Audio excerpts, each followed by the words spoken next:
What's up guys, my name is Kurt, and that is a B52.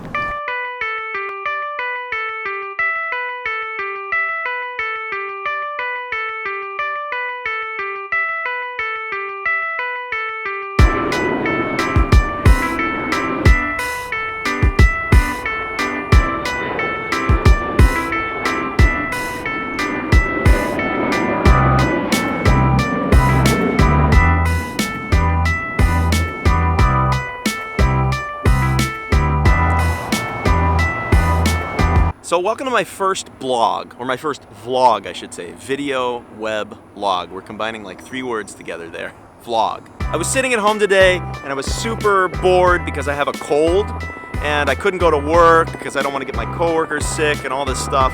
Well, I was watching a Casey Neistat YouTube video. He's another vlogger. I was watching his video and I said, I want to do something like this, but with aviation and aerospace. You see, about 10 years ago, I took my first job with aviation. It was fueling airplanes on the flight line in my little airport in Idaho.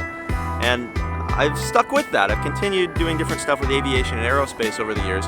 Now I work in the space program. I don't want to get too much into exactly what I do professionally because I'm not sure yet if it's like appropriate to put out on the internet. I want to make sure that people understand that my thoughts are my own. So I have a lot of fun with this stuff, and my work leads me to incredible situations that I want to share with everybody. So that's what I'm going to do with this vlog. So this is the Boeing B-52D. This is on display here at Orlando's International Airport because this airport used to be a Strategic Air Command Air Force base. So these big planes used to fly out of here. It was a military base. So if you ever fly into Orlando International Airport, you are running on the same runways that these things used to fly off of during the Cold War. So this B-52 took its first flight in 1963, and then it was retired in 1974. But we're still flying the B-52s today. The big difference between the old B-52s and the ones that we're flying today, there's a lot of differences, but the biggest difference that you see visually is there's no tail gun anymore. This Stratofortress has its original tail gun. Now that's been replaced by antenna for like electronic warfare and stuff like that. The first flight of a Stratofortress happened back in 1952, hence the name B-52. Makes sense. So not far from here, there's a little historical marker that marks the site of a B-52 Crash site, so that's where we're headed next. So over here there's no place to park, so I have to skateboard. Some of my friends, they say, you know, you're too old to skateboard, you're not a kid anymore.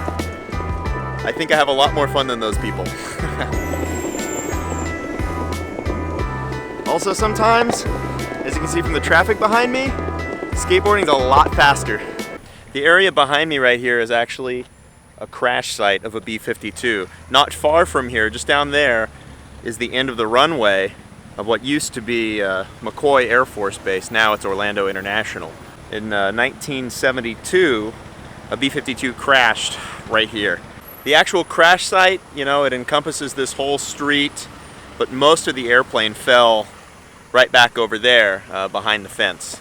These houses across the street from here, they were, a couple of them were destroyed in the crash, and they were rebuilt. And we lost an air crew, and we lost some people on the ground too. It was awful. It was a horrible accident. But you know, these things happen in any field where you take risk, you know, like aviation and aerospace. This kind of thing is going to happen. Across the street here, there's a historical marker that talks about the incident. So I'm going to cross the street, risk my life crossing the street, and we'll take a look at the sign.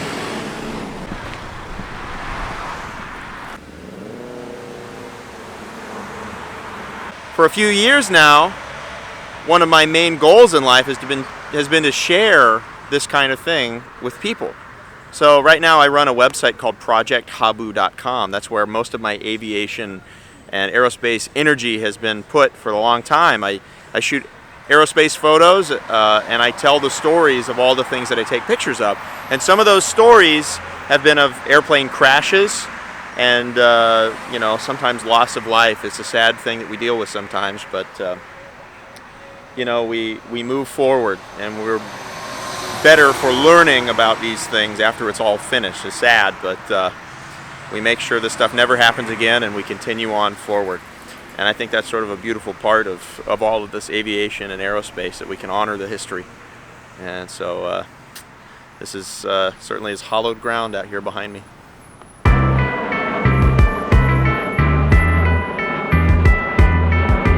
I really hope you enjoyed this first rendition of my vlog.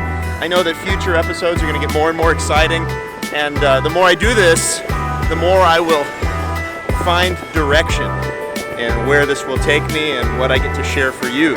So I'll see you guys later.